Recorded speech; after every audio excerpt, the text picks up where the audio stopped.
It's funny how love sneaks up on you, sometimes in the shape of your sister's best friend. And sometimes it feels like the universe is playing a cruel joke, watching you fall for the one person you absolutely shouldn't. Her name was Claire. The first time I saw her, she was standing barefoot in my kitchen, eating cereal straight from the box, wearing my sister's oversized hoodie. It was a Saturday morning, sunlight spilling lazily through the window, and there she was, messy hair, sleepy eyes, and a smile that could disarm a war. I remember thinking, God, she's beautiful, and immediately hating myself for it. Claire was a senior in college, majoring in psychology. My sister Emily had met her through a study group, and they'd become inseparable. She started coming over so often that our house became her second home. She laughed with Emily, argued with Emily, and sometimes when she thought no one was looking, she looked at me. I was 28, working remotely as a graphic designer, living in the same apartment complex as Emily. My love life was, let's just say, a desert. I had convinced myself that work and solitude were enough. Until Claire. She had this way of filling silence with energy, of talking about the simplest things: a psychology theory, a street artist she saw downtown, a dream she had about flying, and making them sound like revelations. The more I tried to ignore her, the more I found myself drawn to the sound of her voice, to the way she tilted her head when she smiled. One night, I found her alone on our balcony. It was late, the city was quiet, and she was sitting cross-legged on the floor, wearing one of Emily's sweatshirts, a cup of tea in her hands. "Can't sleep?" I asked, leaning on the doorframe.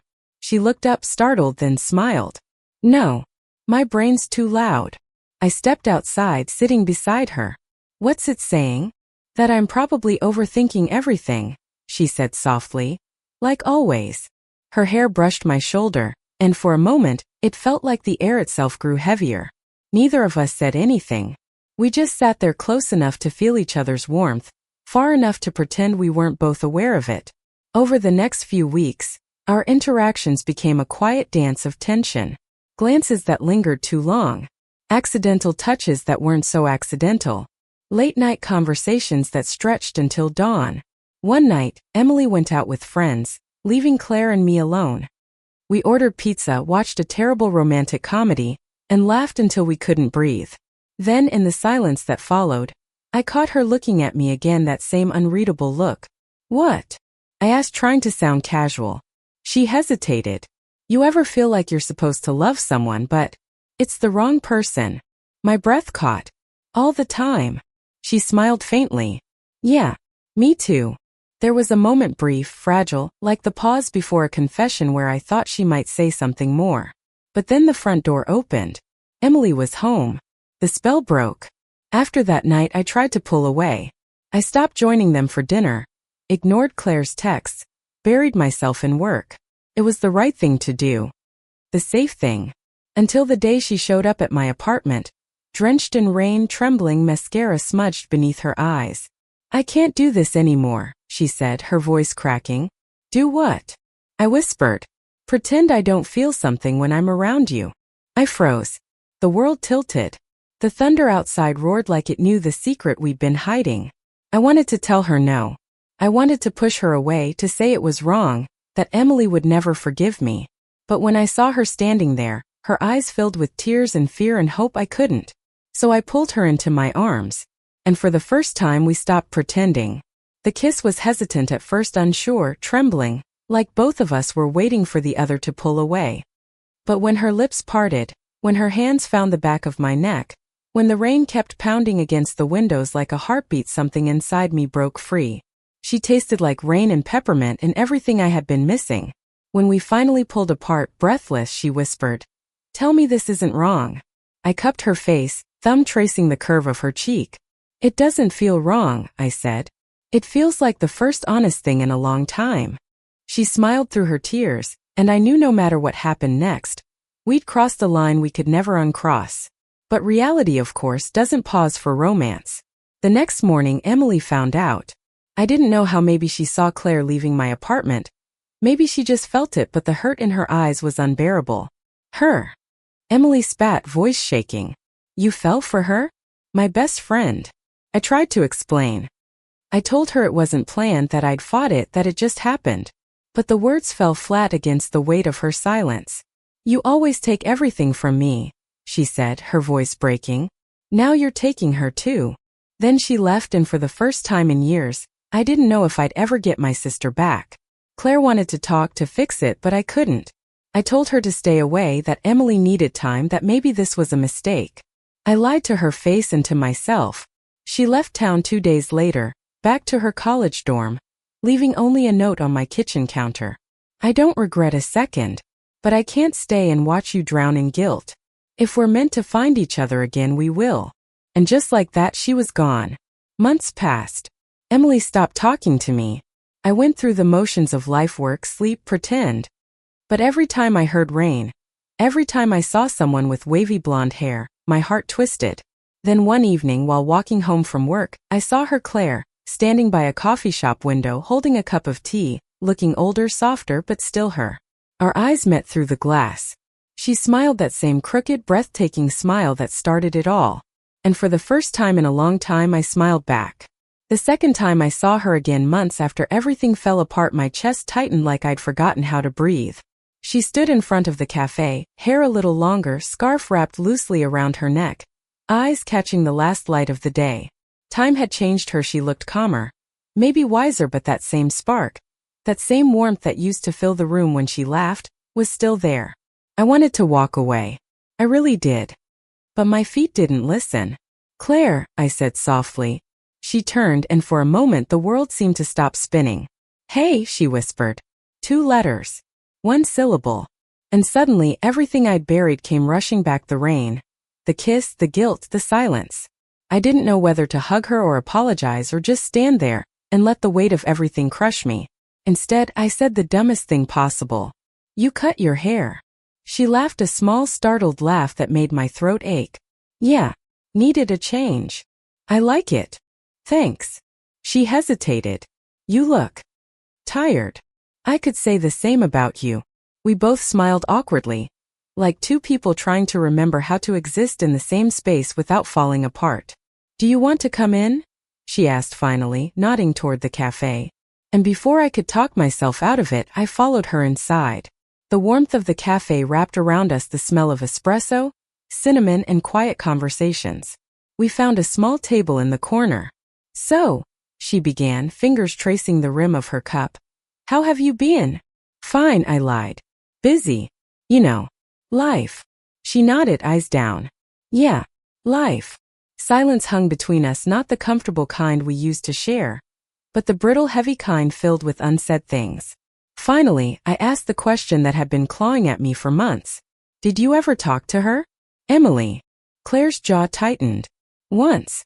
She told me to stay away. My chest sank. I figured. I don't blame her, she said quietly. She's hurt. I get it. I swallowed hard. Yeah, me too. Then she looked at me, really looked at me, and said, Do you ever regret it? The question hit like a punch. I thought of the night she stood in my doorway, soaked in rain. The way her lips trembled when she said she couldn't pretend anymore. The way my world finally felt alive when I kissed her. No, I said. I regret hurting Emily. But I don't regret you. Her eyes softened, a tear glimmering at the corner. I needed to hear that. We sat there for hours, catching up, not about what we'd lost, but about everything in between. She told me she'd finished her degree, that she was applying for graduate school in Chicago, that she'd started volunteering at a youth center. I told her I'd moved apartments, got a new job at a design firm, tried therapy for the first time. It helped a little. When the cafe started closing, we walked outside together. The air was cold, the kind of early spring chill that sneaks under your jacket. Claire tucked her hands into her pockets. I should go, she said.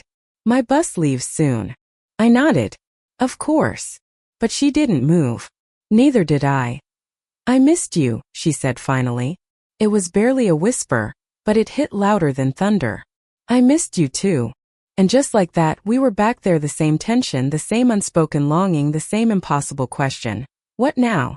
She took a step closer, her breath warm against the cool air.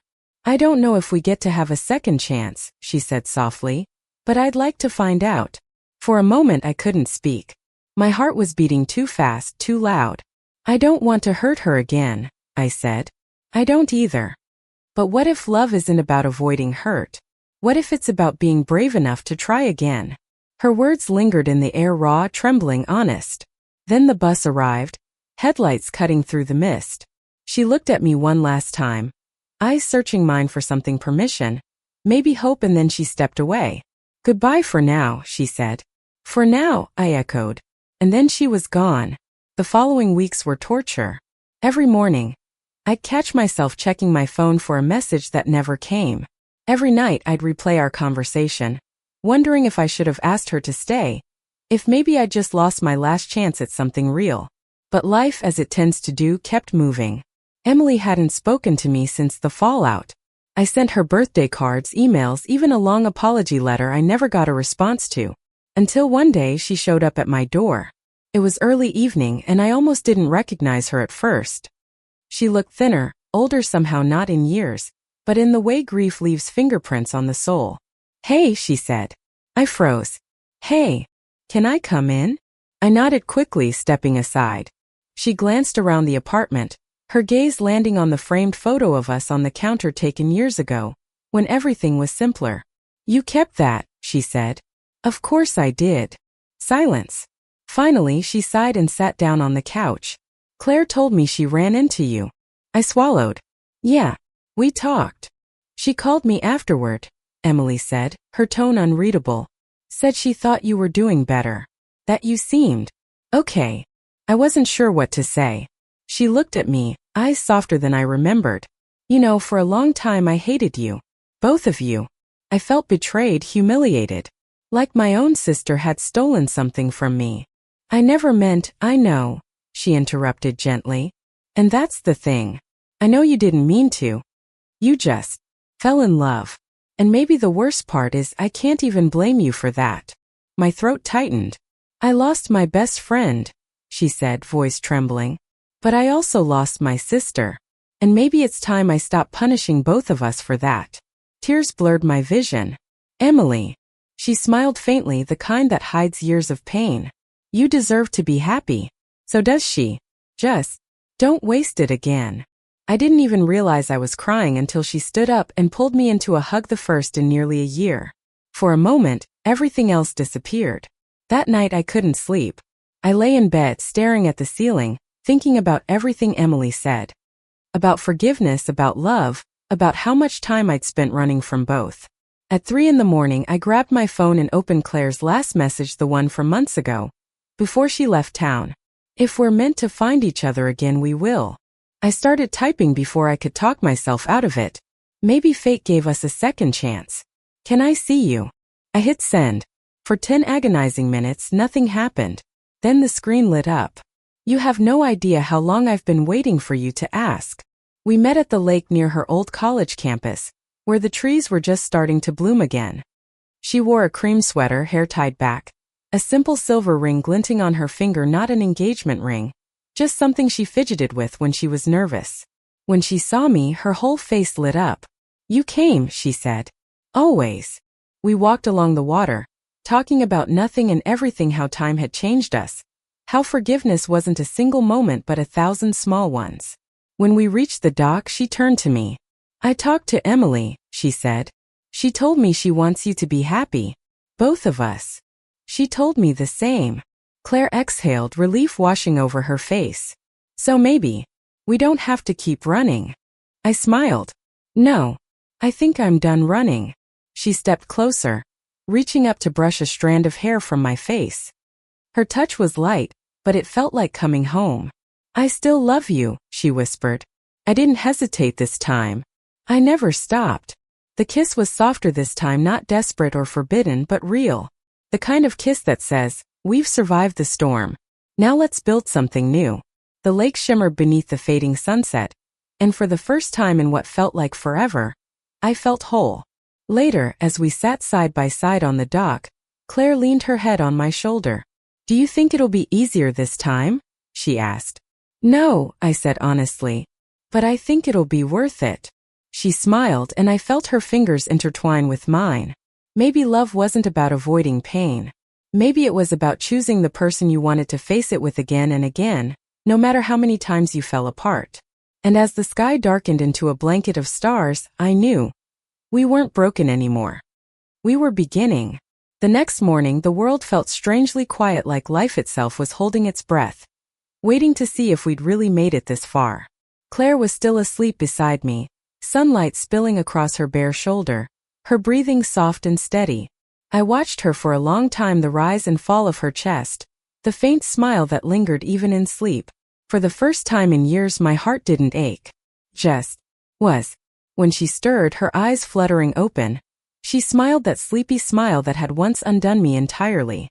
"Good morning," she whispered. "Morning," I said, brushing a strand of hair from her face.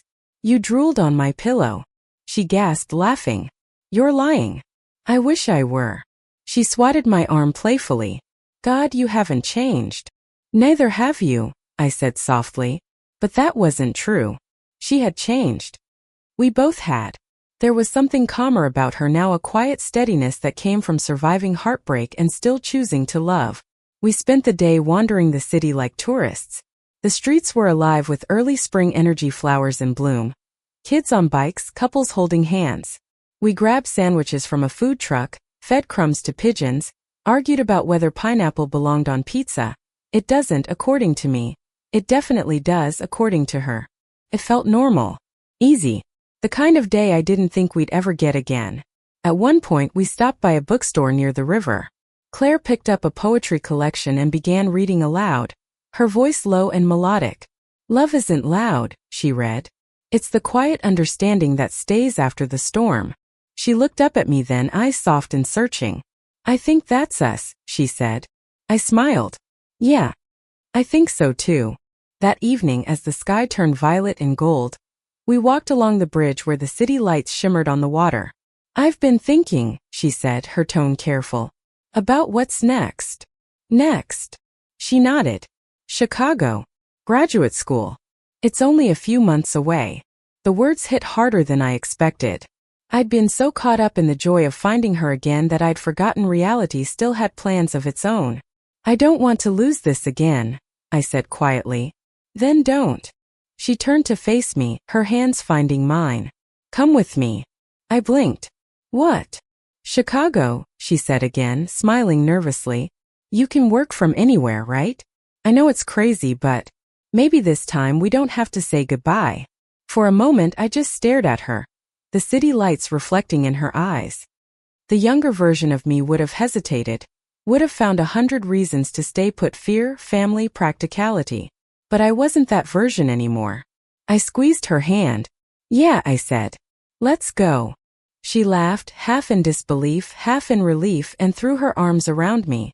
Right there, in the middle of a crowded bridge, under the Chicago-bound sky that didn't yet know us, we kissed, not as two people stealing a moment, but as two people ready to start one. The next few months flew by in a blur of packing boxes, apartment hunting, and goodbyes. Emily helped me move. It was awkward at first, the three of us in the same space again, but it wasn't painful anymore. It was healing. Claire handed Emily a small potted succulent. "So you don't forget me this time." Emily rolled her eyes but smiled. "You're impossible." "You love me," Claire teased. "I tolerate you," Emily said, but when Claire turned away, she mouthed at me, "Take care of her." I nodded. We hugged before I left, a real hug this time. No bitterness, no resentment. Just two sisters finally letting go of the weight they'd carried too long. As we pulled apart, Emily said quietly, "You know, I think Mom would have liked her." I laughed through the tears. "Yeah, I think so too." Chicago greeted us with cold winds and endless possibilities. We found a small apartment near the university, creaky floors, leaky windows but full of light. It wasn't perfect, but it was ours. We painted the walls pale yellow, filled the shelves with books, hung fairy lights on the balcony. Some nights we'd cook dinner together, or try to anyway.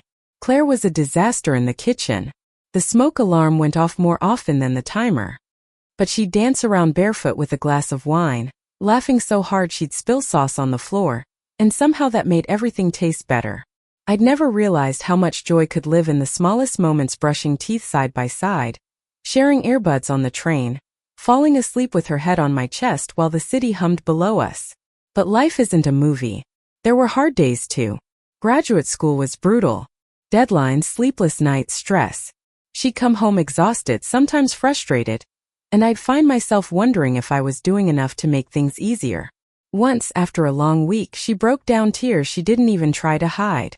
"I'm so scared," she confessed. "What if I fail? What if I can't handle this?" I pulled her close. "Then you fail. And we figure it out together. That's what love is, not perfection, but partnership." She smiled through her tears.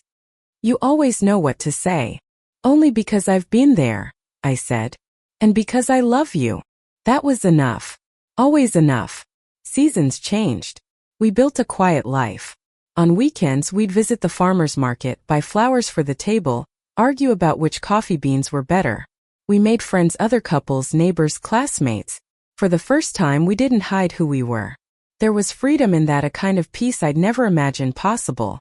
One autumn evening, we hosted a small dinner for Emily, who came to visit.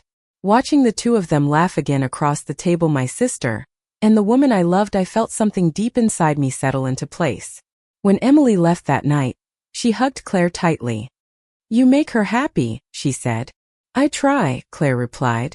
And for once, try felt like the truest definition of love. Years later, people would ask how we met. We'd exchange a look, the kind that held 1,000 memories, and I'd say, "Through my sister," while Claire tried and failed not to laugh. It became a running joke between us. But deep down, we both knew the truth. Our story wasn't about how we met. It was about how we found each other again and again, no matter how messy the road got.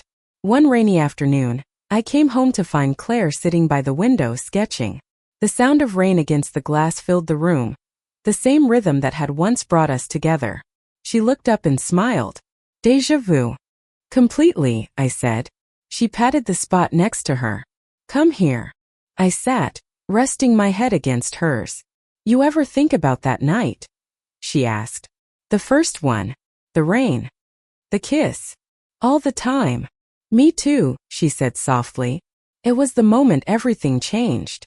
It was the moment everything began." She smiled, then whispered, "You know, I used to think love was supposed to be easy fireworks and perfect timing. But it's not, is it?" I shook my head. "It's work.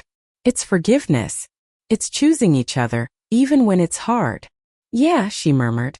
"And I choose you every time." "Every time," I echoed.